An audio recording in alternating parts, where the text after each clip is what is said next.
Salut tout le monde, c'est LM Natsu.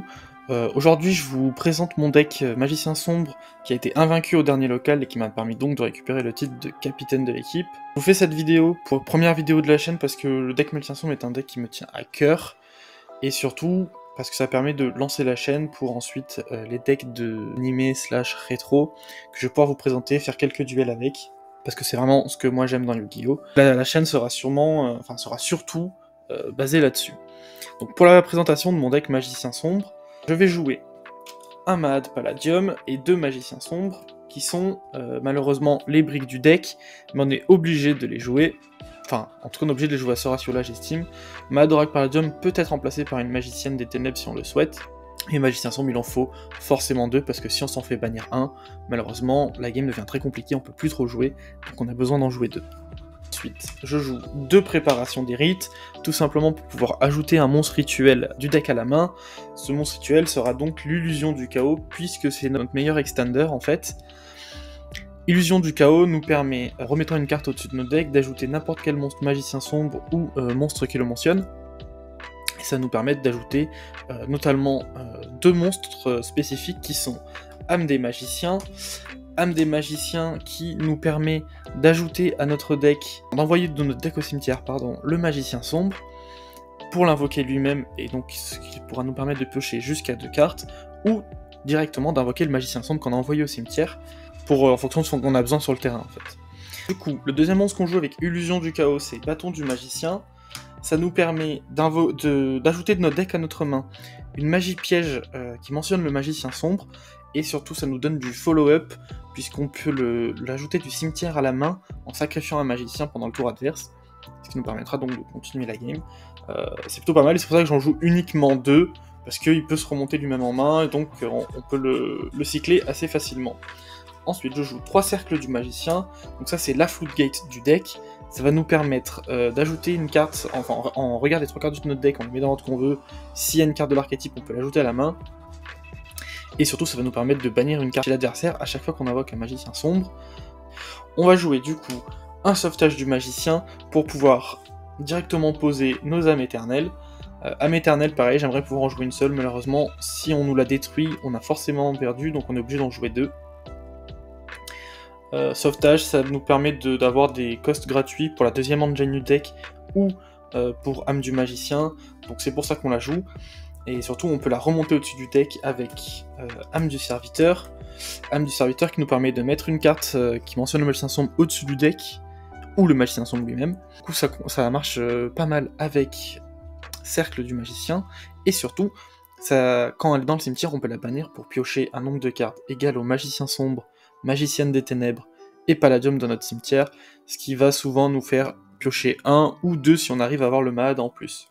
Je joue ensuite 2 œils de Timée pour faire nos fusions. Je la joue parce que pour moi c'est une carte de cœur, mais je pense quand même que c'est une erreur et que vous devriez jouer Secret de la magie des ténèbres qui est tutorisable contrairement à l'œil de Timée. Ensuite on va passer à la deuxième engine du deck. Je joue donc 3 recherchés du putain du péché.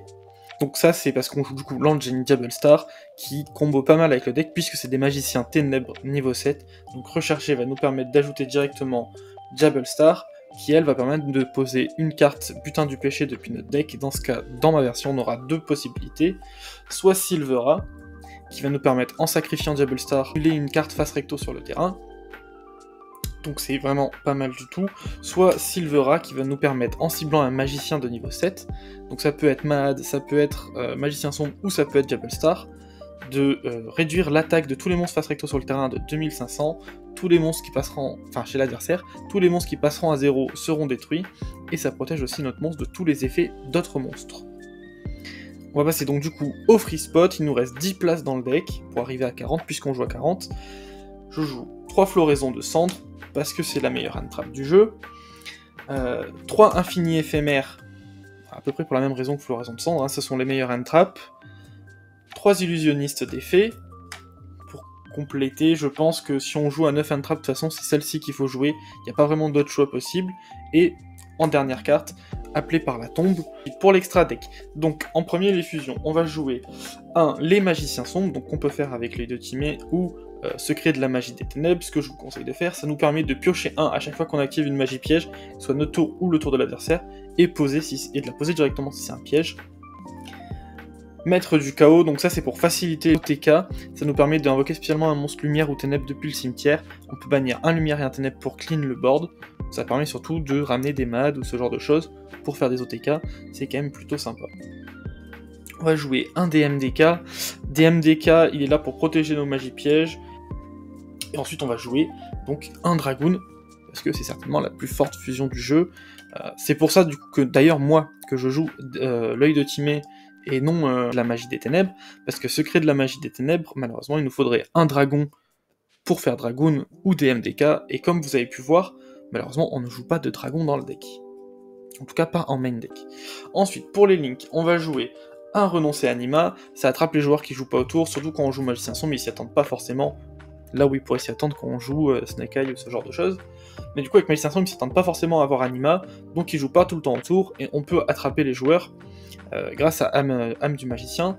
Enfin, ça gère une carte, et ça nous fait un body pour faire une SP qui bannit 1 si besoin. Comme tout deck qui se respecte joue forcément 2 charmeuses pour faire Apollousa, alors on va jouer Dark et Lina, puisqu'on joue des Light et des Dark. Et on va donc jouer une Selene et une Apollousa.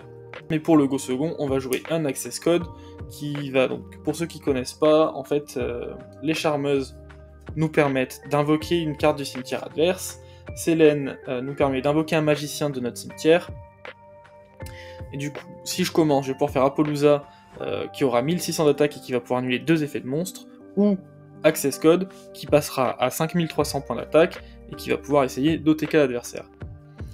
On joue aussi également en lien une déesse des enfers, ça peut nous arriver d'avoir 4 bodies sur le terrain, et donc de clean le board. C'est pas la meilleure carte, mais c'est pas mal. Je joue un ange du chaos, c'est la carte que j'ai le plus sortie de mon extra deck, je pense. C'est vraiment nécessaire et fort dans le deck, c'est certainement la meilleure carte. En Xyz, un dragon armé des ténèbres, pour contrôler 2 cartes, je la sors très rarement, mais il restait une place, donc ce sera celle-ci. Et la dernière Xyz, qui est donc Typhon, qui est aussi vraiment pas mal. On n'a pas tout le temps besoin, mais quand on en a besoin, c'est cool de l'avoir. Pour moi, s'il y a une carte que vous pourrez remplacer dans l'extra deck, je pense que c'est le Dad. En side deck, c'est sûrement ce qui est le plus à retravailler du deck.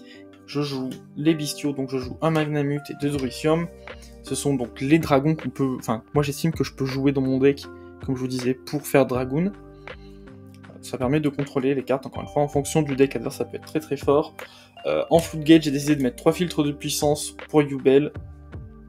Malheureusement, j'en ai pas affronté. Parce que j'aime bien la carte et je trouve ça rigolo, j'ai mis 3 inscriptions des protecteurs du tombeau.